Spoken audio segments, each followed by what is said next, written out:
A primeira igreja bíblica de Araçatuba posta este vídeo para a edificação das pessoas que assistem, mas incentivamos você a sempre frequentar e participar do culto e ministérios em sua igreja local, seguindo a ordem de Hebreus 10:25, que diz: "Não deixemos de congregar, como é costume de alguns, antes admoestamo-nos uns aos outros, tanto mais quanto vedes que vai se aproximando aquele dia." Sede santos, porque eu sou santo. Vamos orar. Bondoso Deus e Pai, nós podemos olhar para o Senhor na sua santidade, contemplá-lo. Sabemos que quando fazemos isso, acabamos vendo como nós somos impuros, indignos, como Isaías, que exclamou: Santo, Santo, Santo, é o Deus Todo-Poderoso, toda a terra está cheia da sua glória. Pai, ajuda-nos a entender que o Senhor quer que nós vivamos uma vida santificada. Santificação na prática, no dia a dia. Pois assim nós vamos ser cada dia mais como o Senhor, pois o Senhor é santo. Faça que o que estaremos estudando nesses 4 versos possam servir para a nossa vida pessoal, para que andemos cada dia em santidade. Oramos em nome de Jesus. Amém. Podem se assentar. A santidade prática. A única necessidade da igreja é a santidade. Não existe igreja verdadeira sem santidade. Agora, nós sabemos que esse assunto é um dos assuntos que falamos muito. Nós falamos, vocês têm ouvido muitas mensagens, a Bíblia está repleta desse assunto, mas o fato é que não praticamos como devemos. Sede santos porque eu sou santo é uma afirmação que é difícil, porque todos nós, mesmo depois de regenerados, transformados pelo poder de Deus, ainda temos a nossa velha natureza que sempre nos vai levando para baixo. E nós precisamos urgentemente de termos santidade prática. Afinal de contas, 1 Tessalonicenses 4:3 diz: pois esta é a vontade de Deus, a vossa santificação, que vos abstenhais da prostituição. Então, se tem um assunto na Bíblia que sabemos que é a vontade de Deus, é a santificação. Esta é a vontade de Deus.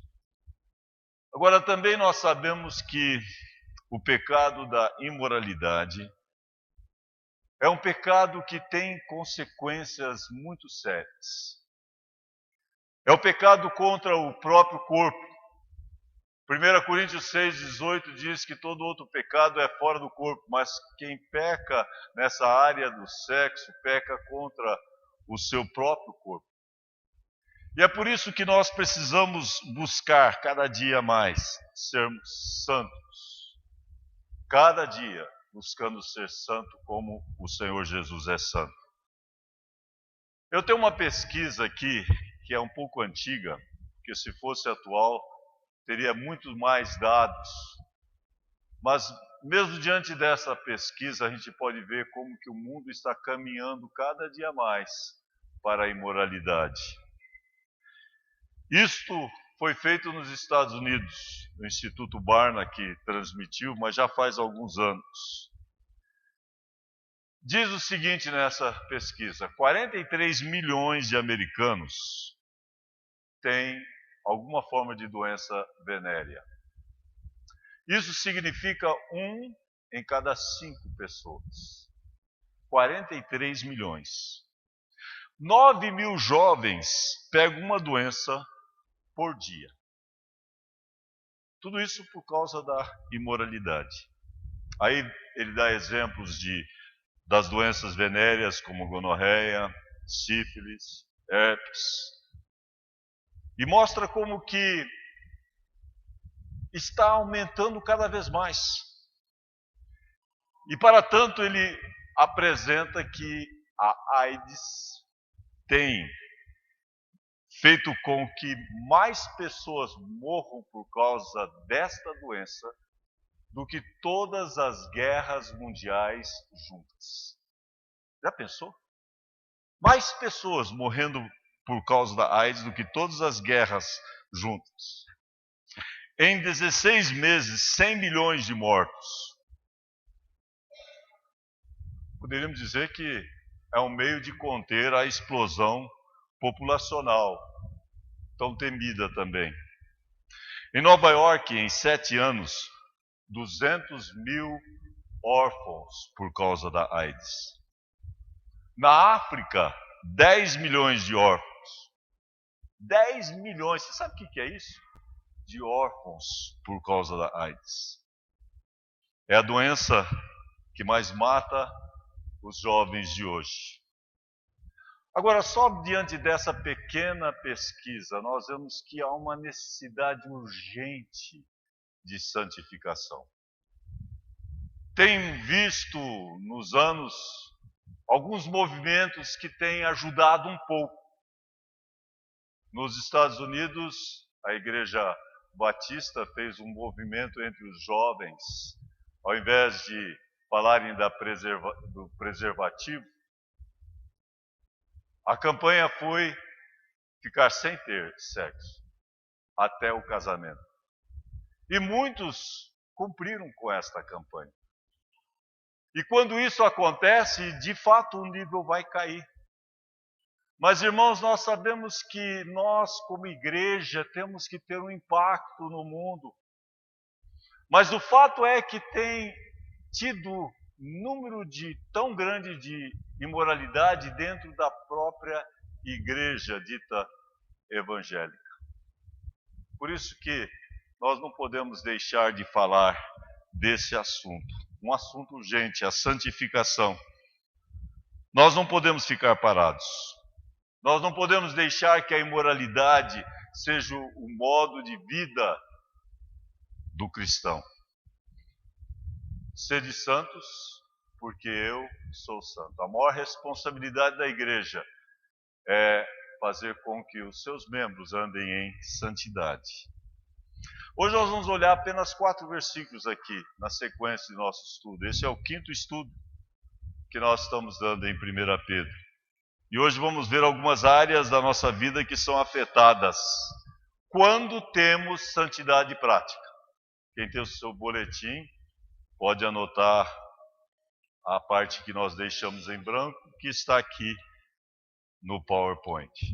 Quais são essas áreas? A primeira área que é afetada é o nosso entendimento. Versículo 13 começa assim: Por isso, cingindo o vosso entendimento, sede sóbrios e esperai inteiramente na graça que vos está sendo trazida na revelação de Jesus Cristo. Notem que primeiramente diz cingindo o vosso entendimento. A santificação começa aqui, na nossa mente. E a ideia de cingir é a ideia de, naquele tempo as roupas eram soltas e precisava de ter... O Léo está ali, né? Ele está querendo até que a gente use isso no casamento. Mas fica em pé, Léo. Vai ficar com vergonha disso. Mas isso servia para segurar a roupa. Agora é mais enfeite do que segurar, né? Pode sentar. Então era cingido para aquela roupa não ficar solta.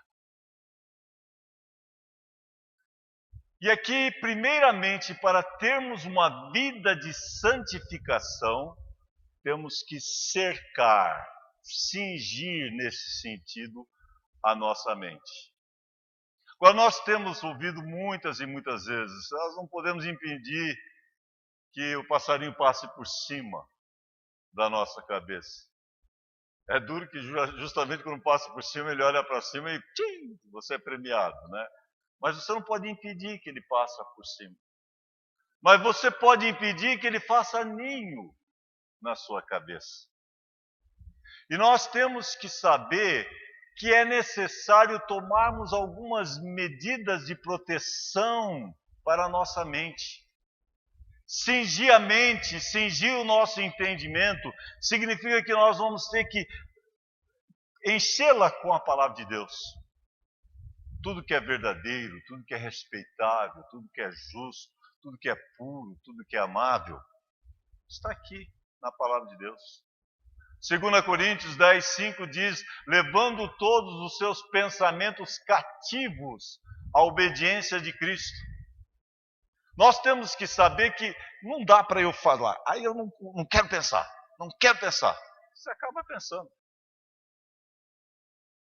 Especialmente porque nós somos programados pelo mundo. A televisão, os filmes, tudo que nós vemos tem coisas imorais e vão penetrando em nossa mente. Então o que tem que ser feito? Temos sim que não deixar que essas coisas penetrem, mas acima de tudo nós temos que cercá-la com a palavra de Deus. Cingir a nossa mente. Levar os nossos pensamentos cativos a Cristo. Eu faço isso memorizando. Sempre estou memorizando. De manhã eu saio, agora tem muitos dos textos aqui. Esse texto mesmo de 1 Pedro eu já tinha memorizado. Mas eu fico recordando. À tarde eu volto a ouvir, memorizando. Para que eu possa pensar os pensamentos de Deus. Para que eu possa cingir a minha mente. Não significa que eu não vou ter de forma alguma maus pensamentos. Ainda maus pensamentos podem vir, mas virão muito menos. E você vai estar com tua mente protegida através da palavra de Deus. Escondi a tua palavra no meu coração, para não pecar contra o Senhor. Cada um aqui deve ter um plano de ao menos um versículo por semana. Meu objetivo é sempre 3 versículos, mas um versículo que você memoriza por semana. Para ir enchendo a tua mente com a palavra de Deus. Por isso, cingir o vosso entendimento. Mas daí diz, sede sóbrios. Ser sóbrio é ser uma pessoa atenta. É o oposto de uma pessoa que está embriagada ou sobre alguma influência de droga ou algum estimulante. Sede sóbrios. Nós sabemos também que quando nós só deixamos a nossa mente vazia, qual que é a frase que sempre usamos? Mente vazia é oficina do diabo.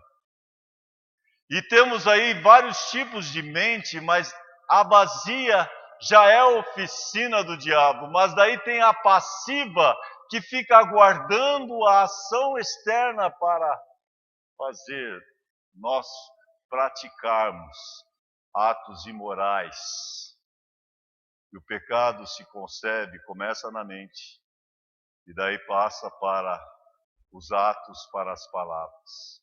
Por isso nós temos que cuidar, tudo começa com a nossa mente. Cingir, sede sóbrios, sede vigilantes.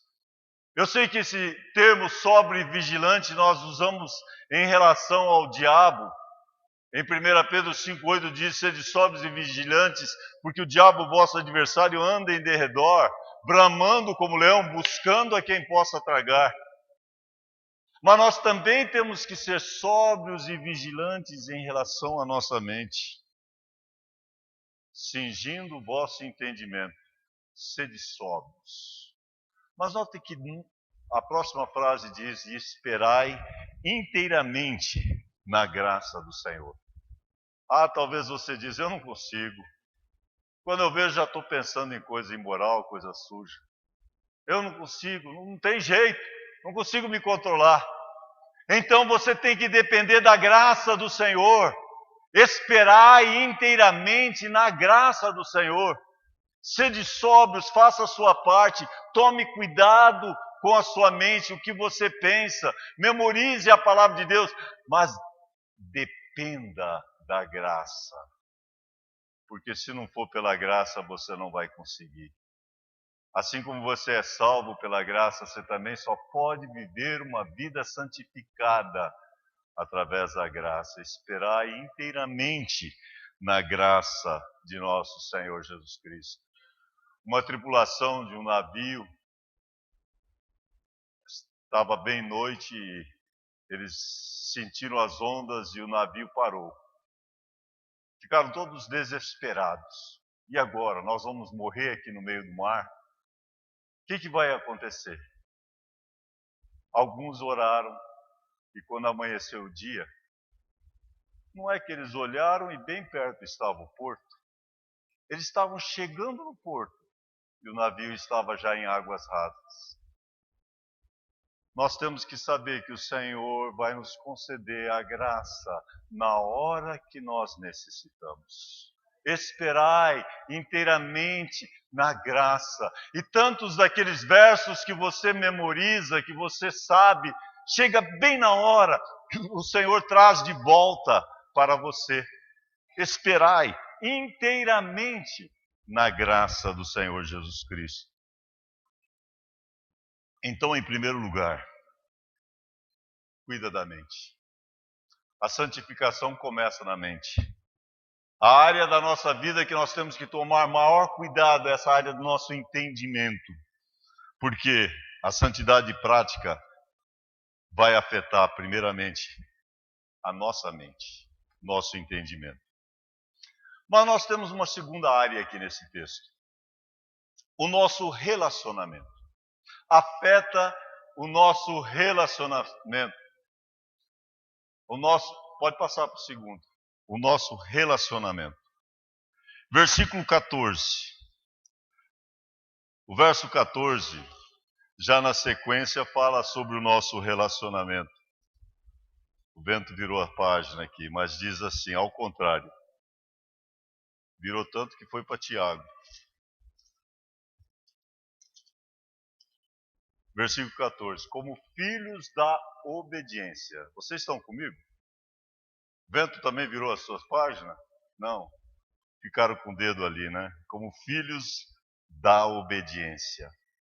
Vocês são filhos da obediência? Quantos aqui são filhos da obediência? Eu espero, porque da desobediência você é incrédulo. Filhos da desobediência é a mesma coisa que dizer filhos de Satanás. Filho de Deus é filho da obediência. Como filhos da obediência, em Efésios, Paulo diz para nós andarmos na luz, como filhos da obediência. E aqui Pedro usa a mesma expressão, diz como filhos da obediência. Não vos amoldeis às paixões que tinhais anteriormente na vossa ignorância. Como filhos da obediência. Olha do lado ali. Olha para você, os irmãos aí. São filhos da obediência. Você é filho da obediência, Ricardo. Cada um aqui é filho da obediência. Se creu em Cristo, você é filho da obediência. Afeta o seu relacionamento como filhos da obediência. O filho obediente. Não vos amoldeis às paixões que tinhais anteriormente na vossa ignorância. Sabe quando diz aqui anteriormente? Antes de você aceitar a Cristo. Na vossa ignorância é porque você não tinha ainda o conhecimento da palavra de Deus. Como filhos da obediência, não vos amoldeis às paixões que tinhais. Oh, como é ruim quando nós ficamos tendo ainda. Tinhais, é passado. Como filhos da obediência, nós não podemos tomar a forma deste mundo. Aí nós lembramos de Romanos 12, 1 e 2. Rogo-vos, irmãos, pelas misericórdias de Deus, que apresenteis os vossos corpos como sacrifício vivo, santo e agradável a Deus, que é o vosso culto racional. Mas o verso 2 diz, e não vos conformeis com esse século, mas transformai-vos pela renovação da vossa mente, para que experimenteis qual seja a boa, agradável e perfeita vontade de Deus. Veja que esse versículo 2 está começando a dizer, não vos amoldeis. Tem algumas versões que usam isso. Não vos amoldeis a esse mundo, mas transformai-vos pela renovação da vossa mente. E aí, quando nós somos transformados pela renovação da mente, nós vamos experimentar qual é a boa, agradável e perfeita vontade de Deus. Vocês não querem a boa, agradável e perfeita vontade de Deus? Eu quero. Para experimentar a boa, agradável e perfeita vontade de Deus, nós não podemos nos amoldar a esse mundo. Nós temos que ser transformados pela renovação da nossa mente. Eu sempre gosto de pensar naquela ilustração que a gente contava sempre. Acho que a Nice contava, mas eu lembro da Lloyd contando. O porquinho da dona Sebastiana. Vocês lembram? Essa história é bem verdadeira, né? Pega aquele porquinho, dá um banho no porquinho, enfeita o porquinho, põe roupinha no porquinho, um lacinho bonitinho no porquinho. Deixa ele dentro de casa como se fosse, né? Deixa até entrar na casa, deitar na cama. Tem uns porquinhos americanos que você, são criados assim, parecem com mais valor do que gente. Mas sabe de uma coisa? No momento que é solto esse porquinho, ele vai direto para a lama. Porque a natureza do porco é lama. Por isso que não adianta a gente enfeitar, embelezar um porquinho, porque ele vai voltar para a lama. Eu não estou falando de palmeirense, não. Ele vai voltar de porquinho, ele vai voltar para a lama, porque é a sua natureza. Tem que ter uma nova natureza. Quando uma pessoa aceita Cristo, o que diz? Assim, vamos falar juntos? Assim, se alguém está em Cristo, nova criatura é. As coisas velhas já passaram, eis que se fizeram novas. Afeta o nosso relacionamento. Nós somos filhos da obediência. Deixa eu aproveitar o esboço aqui. E por isso nós não podemos amoldar, tomar a forma desse mundo. As paixões do passado têm que ser deixadas para trás. Eu sou nova criatura. Assim, se alguém está em Cristo, é nova criatura. As coisas velhas já passaram. Eis que tudo se fez novo. Nosso relacionamento é agora com Deus e com os filhos de Deus. Aqueles que têm também uma nova natureza, foram transformados pelo poder de Deus. Afeta então o nosso relacionamento. Mas sabemos que todos nós éramos como imundos, diz Isaías 64:6. E você sabe que a palavra imundo é porco. Todos nós éramos imundos, éramos porcos. Todos nós, nossa justiça valia como trapo de imundícia, não valia nada. As nossas obras também não valiam nada. Mas depois que aceitamos a Cristo, nós recebemos um novo coração. É tirado de nós o coração de pedra e colocado um coração de carne, um novo coração. Um coração que busca o Senhor, um coração que quer ser santo. E uma das características do verdadeiro cristão é que ele quer ser santo. Nós ainda tropeçamos no nosso dia a dia, mas nós queremos no nosso coração, eu quero ser cada dia mais como Jesus. Quero ser santo em todo o meu procedimento, no meu relacionamento com Deus e com as pessoas, com os filhos de Deus. A santidade vai afetar então o nosso relacionamento. Vemos então que primeiro a santidade afeta o nosso entendimento. Segundo, santidade afeta o nosso relacionamento, tanto horizontal como vertical. Mas a santidade também vai afetar o nosso procedimento. Versículos 15 e depois a frase tão importante do verso 16. Essa minha Bíblia está virando toda hora de volta para Tiago. Pelo contrário, segundo é santo aquele que vos chamou. Olha só as palavras. Tornai-vos santos também vós mesmos em algum procedimento. Tornai-vos santos também vós mesmos em todo vosso procedimento. Aqui é uma mudança, pelo contrário. Ao invés de vivermos como porcos, agora nós temos uma nova natureza, somos ovelhas. Ovelhas que estão nas mãos do bom pastor, transformadas pelo poder de Deus.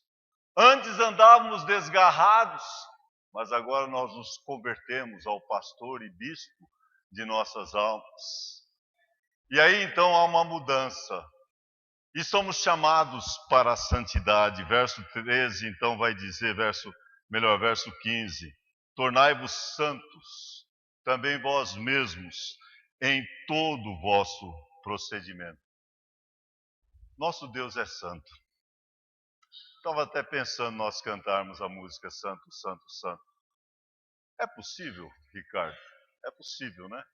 Acho que está na nossa. Nós poderíamos terminar cantando. Toda a vida nossa de santidade é baseada na santidade de Deus. Nós somos reflexos de Deus. E lembra que eu já preguei sobre isso em Hebreus capítulo 13, capítulo 12, que fala que sem a santificação ninguém verá a Deus. Primeiramente, nós só vamos ver a Deus porque nós fomos posicionalmente santificados. Então nós vamos ver a Deus. Somos santos diante do Senhor. Mas outros também só verão a Deus na medida em que eu viver uma vida santa. Lembra da aplicação que eu fiz em Hebreus 12 sobre isso? Ninguém verá a Deus se não vê Deus em você, se não vê Deus em você, se não vê Deus em você. Cada um de nós temos que viver uma vida santa para manifestarmos a Deus. Esse é o padrão de santidade. A santidade de Deus é incomparável. Quando lemos lá em Êxodo 19, até estremecia de medo diante da soberana santidade divina. A santidade de Deus é vista no caráter de Deus. Deus é perfeitamente santo. A maneira como que Jesus mesmo orou em João 17, Pai Santo. Mostra como que Deus é incomparavelmente santo. É visto então no seu caráter, é visto na sua pessoa, é visto no seu nome, o nome de Deus é santo. É visto nas palavras, Santo, Santo, Santo é o Senhor Todo-Poderoso. Toda a terra está cheia da sua glória. É interessante como os salmos também falam tantas vezes, adorai ao Senhor na beleza da sua santidade. Quando nós estudamos sobre os atributos de Deus, nós vemos que o atributo santo é o atributo regulador de todos os outros atributos. É a base de todos os outros atributos. Deus é santo, perfeitamente santo. E Ele quer que nós também sejamos santos em todo o nosso procedimento. Porquanto Deus não nos chamou para a impureza, e sim para a santificação, diz 1 Tessalonicenses 4:7. Sede santos em todo o vosso procedimento. Tem um livro do Pearson falando sobre a disciplina divina. E foi dito o seguinte: Darby comentou, a sua pregação era boa, seus escritos ótimos, mas a sua vida era excelente. Irmãos, é isso que nós queremos que os outros possam ver em nós. Uma vida excelente, uma vida santa, refletindo a santidade de Deus. Por quê? Termina o verso 16. Vamos ler juntos o verso 16. Porque escrito está, sede santos, porque eu sou santo. De novo, todo mundo. Porque escrito está, sede santos, porque eu sou santo. É a santidade prática, no nosso dia a dia. É a santidade em todo o nosso procedimento. Sabemos que a nossa vida fala mais alto do que as nossas palavras. As pessoas estão procurando ver se é real aquilo que nós falamos. Se nós vivemos uma vida santa, quando nós pregamos, nós vamos ter autoridade na nossa pregação. O que mais tem trazido vergonha para o Evangelho é exatamente esses pregadores que não têm vivido uma vida santificada. Deus quer que nós sejamos santos em todo o nosso procedimento. A única necessidade da igreja é santidade. Não existe igreja verdadeira sem santidade. A regra dupla é a seguinte, eu concluo com as palavras que estão no boletim. A santidade quanto à extensão em toda a nossa conduta. Quanto ao seu padrão, é Deus. Sede santos, porque eu sou santo. Segui, pois, a paz e a santificação, sem a qual ninguém verá o Senhor. A santidade prática. E se é dado isso para nós, é porque é possível. Talvez você diga, mas é muito difícil. Difícil é. Mas através do Espírito, como que chama o Espírito? Espírito Santo. Nós temos capacidade de viver uma vida santa. Tudo posso naquele que me fortalece. E a base de tudo é Deus, que é um Deus santo. Vamos orar. Bondoso Deus e Pai, mais uma vez um texto tão conhecido e importante da Tua Palavra. E pedimos que possamos colocar em prática. Não adianta a gente ouvir e não praticar. Que a nossa vida seja cada dia mais semelhante a Jesus, buscando termos uma vida santa, porque o Senhor é santo. Oramos em nome de Jesus.